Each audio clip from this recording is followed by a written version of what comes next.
తెలియజేస్తున్నాను. ప్రేమైన దేవుళ్ళారా, అదే కాలంలో మరొకసారి మన కొరకు ప్రాణాలను తిరిగి లేచిన సజీవులను సూచిస్తున్నాము. ఆయన సమయంలో చేర్చాము. సజీవులైన దేవుని ఆరాధించడానికి అదే కాలంలో వచ్చినాము. మంచిది, ఇంట్లో పాటలు పాడుతూ మనం ప్రభువాన్ని స్థుతించాము. ప్రభువాన్ని మనం బలపరుచున్నాం. సమయంలో ఆరాధనలు వెళ్ళకుండా 10 నిమిషాలు మనం దేవుని మాటలు చదువుకుని క్లుప్తంగా మనం ఆరాధన సహకారంగా ఉన్న ప్రభువాన్ని జ్ఞాపకం చేసుకొని ఆరాధనలను వెళదాం. అందుకు సహాయకరంగా కీర్తనలు 103వ కీర్తన 12వ వచనం నుండి 22వ వచనం వరకు మనం చదువుకున్నామండి. మార్చి చదువుకున్నాం. కీర్తనలు 103 12వ వచనం నుండి 22వ వచనం వరకు మార్చి మనం చదువుకుందాం. ఒక వచనాలు మరొక వచనాలు. పేజ్ నెంబరు 506 కీర్తనలు 103వ కీర్తన 12వ వచనం నుండి 22వ వచనం వరకు ఒక వచనం నేను మరొక వచనం చదవాలని ప్రభుత్వం. మంచిది. 12వ వచనం. పడమటికి తూర్పు అంత దూరము ఆయన మన నిత్యక్రమములను మనకు అంత దూరపరిచి ఉన్నారు.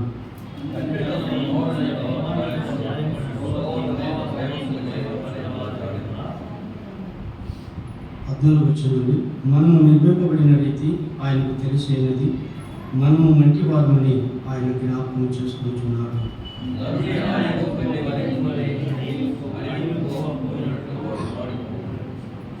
16వ వచనం.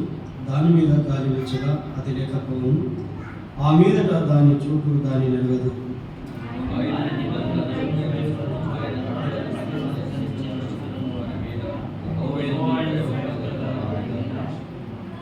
18వ వచనం నుండి ఆయన కృప యుగములు నిలుచును, ఆయన నీతి వారికి పిల్ల తరమున నిలుచును.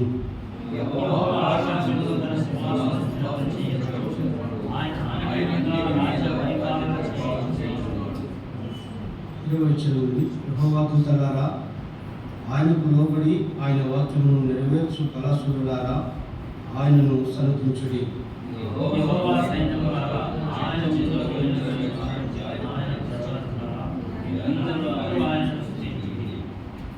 22వ వచనం నుండి యెహోవా ఏలుచుండు స్థలములన్నిటిలో ఉన్న ఆయన సర్వ కార్యములారా ఆయనను స్తుతించుడి. దయచేసి మనమందరము 22వ వచనం ఒకసారి గట్టిగా అందరం చదివి ప్రభునామమును మహిమపరచుదాం. యెహోవా ఏలుచుండు స్థలములన్నిటిలో ఉన్న ఆయన సర్వ కార్యములారా ఆయనను స్తుతించుడి. నా ప్రాణం యెహోవాను సన్నుతించును. మంచిది. ఈ భాగాలు సహాయకరంగా మన ప్రభువాన్ని జ్ఞాపకం చేసుకుందాం. మన ప్రభువు నిజంగా ఎంతో గొప్ప దేవుడు, ఎంతో మహిమ కలిగిన వారు. ఆయన కార్యములు కూడా ఎంతో గొప్పవి. ఈ భాగంలో 22వ వచనంలో మనం చూస్తున్నాం. యెహోవా ఏలుచుండు స్థలములన్నిటిలో ఉన్న ఆయన సర్వ కార్యములారా ఆయనను స్తుతించుడి. నా ప్రాణం యెహోవాను సన్నుతించుము అంటున్నాడు.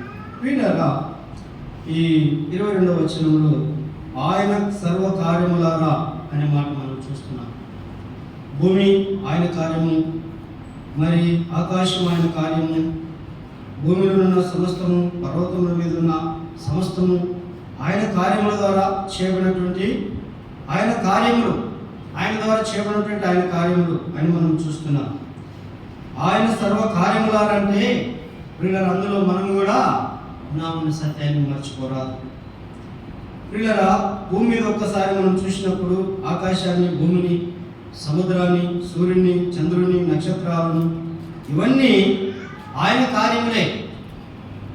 అందుకంటున్నాడు ఆయన సర్వ కార్యములారా అంటున్నాడు.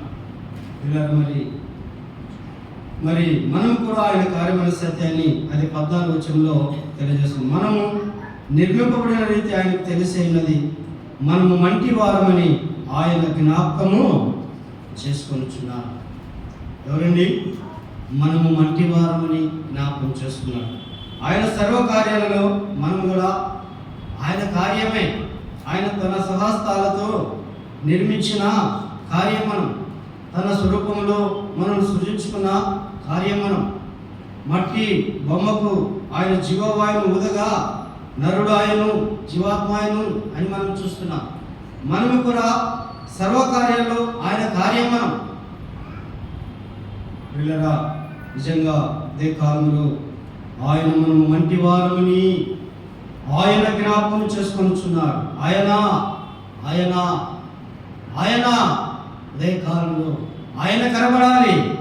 ఎవరాయన మనం ఆలోచించినట్లయితే అదే 104వ కీర్తన 5వ వచనంలో మనం చూద్దామండి. అక్కడనే అంటే మీరు ఎక్కడికి పోతే 104:5లో భూమి ఎన్నటికీ కదలకుండానట్లు ఆయన దానిని పునాదుల మీద స్థిరపరిచాడు. ఎవరాయన అంటే భూమి పునాదులను స్థిరపరిచిన వాడు. పిల్లరా ఆయన ఎవరంటే అది 103:18లో ఆయన కృప యుగయుగములు నిలుచును. ఆయన ఎవరంటే ఆయన కృప గలవాడు. ఆయన ఎవరంటే భూమి పునాదులను స్థిరపరిచినటువంటి వాడు. ఇంకా మనం చూసినట్లయితే ఆయన ఎవరంటే అదే కీర్తన 104:13 వచనంలో మనం చూసినట్లయితే 14వ వచనంలో చూద్దామని, పశువులకు గడ్డిని నరుల ఉపయోగములకు కూర మొక్కలను ఆయన మొలిపించుచున్నాడు. ఎవరాయన? భూమి మీద పశువులకు గడ్డిని నరులకు ఉపయోగములకు ఆకుకూరలను మొలిపించినవాడు ఆయన. ఆయన కార్యాలు ఎన్నెన్నో ఉన్నాయి, క్లుప్తంగా మనం జ్ఞాపకం చేసుకున్నాం. పిల్లరా అయితే ఆయన చేత సృజించబడిన ఈ భూమి ఎలా ఉందంటే చూడండి, అదే 104వ కీర్తనలోనే 32వ వచనంలో ఆయన భూమిని చూడగా అది వణుకును, ఆయన పర్వతములను ముట్టగా అవి పొగ రాచును. చూడండి ఎంత గొప్ప అద్భుతమైనటువంటి దేవుడిగా మనకు కనబడుతున్నారు. వీళ్ళైనా భూమికి పునాదులను స్థిరపరిచారు.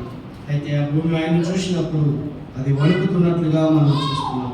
ఆయన పర్వతములను ముట్టగా అవి పొగ రాచుతున్నట్లుగా మనం చూస్తున్నాం. ఆయన ఎంత ఘనుడు, ఆయన ఎంత శ్రేష్ఠుడు, ఎంత గంభీరమైనటువంటి వాడు, ఆయన ఎంత గొప్పవాడు ఉదయ కాలంలో మనం జ్ఞాపకం చేసుకున్నాం. అయితే పిల్లరా మరి నిజంగా ఆయన సర్వ కార్యములను ఆయనను స్తుతించిడి అని మనం చూస్తున్నాం. పిల్లల నిజంగా ఆయన సర్వకార్యములలో ఆయన చేత సృజించబడినటువంటి కార్యమైన మనము ఒకప్పుడు మనం స్తుతించలేని స్థితిలో ఉన్నటువంటి వారు. ఎందుకో తెలుసా? ఆయన ఆజ్ఞను అతిక్రమించి అతిక్రమంలో చేసిన వారమై దేవుని ఆజ్ఞకు దూరమై దేవునికి దూరమై అపరాధముల పడి అపరాధముల చేతను చచ్చని స్థితిలో ఉన్నటువంటి వారు ఆయన చేత సృజించబడిన ఆయన కార్యమే, ఆయనను సృజించినటువంటి వారమే, ఆయనకు దూరస్తున్నటువంటి వారు, ఆయనకు ప్రియులరా ఆరాధించలేని స్థితిలో ఉన్నటువంటి వారు.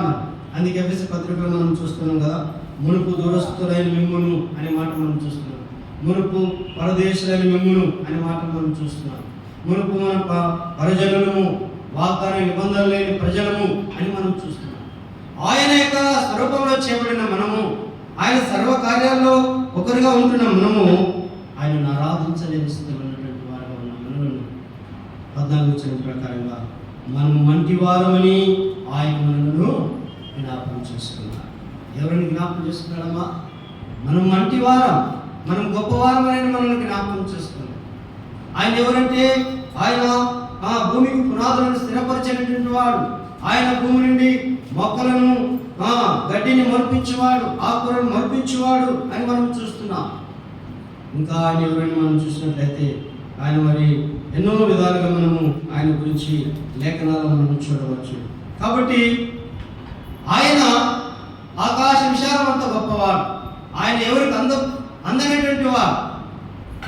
ఆయన మరి ఎంతో ఉన్నతుడు అని మనం చూస్తున్నాం. అయితే ఆయన మనలను జ్ఞాపకం చేసుకున్నాడు. ఎలాంటి వారిని జ్ఞాపకం చేసుకున్నాడంట? మనం మంటి వారమని జ్ఞాపకం చేసుకున్నాం. వీళ్ళు నిజంగా మంటి వారం అనేది మనల్ని జ్ఞాపకం చేసుకున్నాడు. ఆయన జ్ఞాపకం చేసుకుని ఏమయ్యాడు? ఆయన జ్ఞాపకం చేసుకుని ఏమయ్యాడు అని మనం ఆలోచించినట్లయితే మరి లూకా సువార్త 19:10 ప్రకారం నశించిన దానిని వెతికి రక్షించడానికి మనిషి కుమారుడుగా వచ్చాడు. అంత మాత్రమే కాదు, ఫిలిప్పీ పత్రికలో మనం చూస్తున్నాం కదా, ఆయన దేవుడైన దాసుని స్వరూపము ధరించుకున్నాడు. ఏ స్వరూపం ధరించుకున్నాడు? దాసుని స్వరూపం ధరించుకున్నాడు. ఆయన ఎలా స్వరూపం గలవాడు? ఆయన దేవుని స్వరూపం గలవాడు. అయితే మన కొరకు దాసుని స్వరూపము ధరించుకున్న దేవుడిగా మనం చూస్తున్నాం. దాసుని స్వరూపం ధరించుకున్న దేవుడిగా మనం చూస్తున్నాం. పౌలు కొరింథీయులకు రాసినప్పుడు ఆయన దరిద్రుడైన దేవుడని జ్ఞాపకం చేస్తాం. ఆయన ధనవంతుడని మీ నిమిత్తము దరిద్రుడాయను అని మనం చూస్తాం. దరిద్రుడైన దేవుడు ఎవరిని జ్ఞాపకం చేస్తున్నాండి? మంటి వారిని మనం జ్ఞాపకం చేసుకుని ఆయన దరిద్రుడయ్యారు, ఆయన దాసుడయ్యారు, ఆయన దీనుడయ్యారు. ఆయన దీనుడయ్యారు. ఆయన దీనుడై ఆయన మన కొరకు, మన పాపల కొరకు ఆయన కొట్టబడిన దేవుడిగా మనం చూస్తున్నాం. ఆయన మన కొరకు ఎడబడిన దేవుడిగా మనం చూస్తున్నాం. ఆయన మన కొరకు అవమానించబడిన దేవుడిగా మనం చూస్తున్నాం. మన కొరకు ఆయన రక్తం కార్చిన దేవుడిగా మనం చూస్తున్నాం. ఆయన మన కొరకు గాయపరచబడిన దేవుడిగా మనం చూస్తున్నాం. ఆయనే అని ఆయన మన కొరకు అన్యాయస్తుడుగా నిలిచిపోయాడు. ఆయన మన కొరకు అక్రమకారులు ఒకడుగా నిలిచిపోయాడు. ఆయన పూజ్యుడైన దేవుడు. ఆయన కార్యంలో ఆశ్చర్యకరుడైన దేవుడు. ఆయన మన కొరకు ఏమి లేనివాడుగా నిలిచిపోయాడు. రిక్తుడుగా నిలిచిపోయాడు. వ్యాధిగ్రస్తుడుగా నిలిచిపోయాడు. చూడనొల్లని వాడుగా నిలిచిపోయాడు. కారణం మన పాపం యొక్క దోష శిక్ష అంత భయంకరమైనది. ఆయన కొట్టబడగా ఆయన స్వరూపాన్ని సొగుసును కోల్పోయినట్టుగా మనం చూస్తాం. ఆయన దేహంలో నుండి రక్తధారలు దారదారులుగా ఆయనట్టుగా మనం చూస్తాం. ఆయన రక్తం ద్వారా మన ప్రతి పాపాన్ని కడిగారు. ఆయన గాయముల ద్వారా మనకు స్వస్థత కలిగినది. ఆయన మరణించి సమాధి చెవిడి తిరిగి 3వ దినమున లేపబడిన దేవుడిగా మనం చూస్తాం. ఆయన తిరిగి లేపబడిన దేవుడిగా మనం చూస్తాం. పిల్లరా, ఆయన విశ్వాసం నుంచి ఆయన పిల్లలమైన మనము ఆయనను ఆరాధించే భాగ్యం దేవుడు మనకి ఇచ్చారు. ఆయనను ఆరాధించే భాగ్యం ఇచ్చిన మనము ఎవరంటా చూడండి, 20 మనం చదువుకున్నాం. రండి చదువుకుని మనం వెళ్దాం. యెహోవా దూతలారా ఏమయ్యామని మనము ఆయన పిల్లలమయ్యాము, ఆయన దూతలమయ్యాము. పిల్లరా, ఆయన ఆజ్ఞలకు లోబడి ఆయన వాక్యంలో నెరవేర్చు బలసూరులారా ఆయనను చూడండి. మనం ఎవరంటే ఇప్పుడు మొబైల్ చూసినట్లయితే మనం అంటి వారమే, కానీ ఆయన ప్రేమ చేత, ఆయన కృప చేత మనం ఏమై ఉన్నామంటే ఆయన దూతలుగా మనం మార్చబడ్డాం. ఆయన బలసూరుగా మనం మార్చబడ్డాం. 21 ఒక మాట అంటున్నాడండి, ఆయన సైన్యములారా ఆయన చిత్తం నెరవేర్చు ఆయన పరిచారకులారా మీరందరూ ఆయనను స్తుతించు. ఎంత మంచి మాట అండి. ఎవరమేమంటే మనము ఆయన సైన్యం. ఆయన సైన్యం, సంఘం అనే సైన్యం. ఆయన సైన్యమయ్యాము. క్రీస్తు రక్తం ద్వారా కడగబడి, క్రీస్తు రక్తం ద్వారా కొనబడి ఆయన సైన్యంగా మనం మార్చబడ్డాం. ఆయన దూతలుగా మార్చబడ్డాం. ఆయన బలసూరులుగా మనం మార్చబడ్డాం. ఆయనను ఆరాధించే ఆరాధికులుగా మనము మార్చబడ్డాం. ఎంత గొప్ప ధన్యత అండి క్రీస్తులు మనం. ఆయన ప్రేమ ఎంత గొప్పది, ఆయన కృప ఎంత గొప్పది, ఆయన దీర్ఘశాంతం ఎంత గొప్పది ఒకసారి మనం ఆలోచించాలి. ఆయన పర్వతంలో ముట్టగా అవి పొగలేస్తానంటున్నాడు. అయితే ఆయన మనల్ని ముట్టితే మనం బూడిదవ్వాలి, కానీ ఆయన మనల్ని ముట్టలేదు. ఆయన మన కొరకు కొట్టబడ్డారు. ఆయన మన కొరకు తన రక్తము కార్చాడు. ఆయన మన కొరకు తన దేహాన్ని అప్పగించాడు. ఆయన మన కొరకు చిన్న పెంకువలే చూడనొల్లని వాడిగా మారిపోయాడు. ఆయన మన కొరకు దీనుడయ్యాడు, మిత్రుడయ్యాడు. ఆయన మన కొరకు స్వరూపాన్ని సూసులు కోల్పోయిన ప్రభుగా మనం చూస్తాం. కాబట్టి ఆయన దూతలారా, ఆయన పరిచారకులారా, ఆయన బలశూరులారా, ఆయన సైన్యములారా మీరందరూ ఆయనను సన్నతించే భాగ్యం క్రీస్తు యేసు ద్వారా మనకు కలిగింది. ఈ భాగ్యాన్ని పొందుకుని మన ప్రభువాన్ని ఎంతగా మనం స్తుతించుదాం, ఎంతగా మన ప్రభువాన్ని మనం ఆరాధించుదాం. ఈ ఉదయకాలంలో ప్రభుని ఆరాధించి ప్రభునామమును గణపరిచి ఆయన మైపరచుగా దేవుడి కొద్ది మాటలు దీవించుదాం.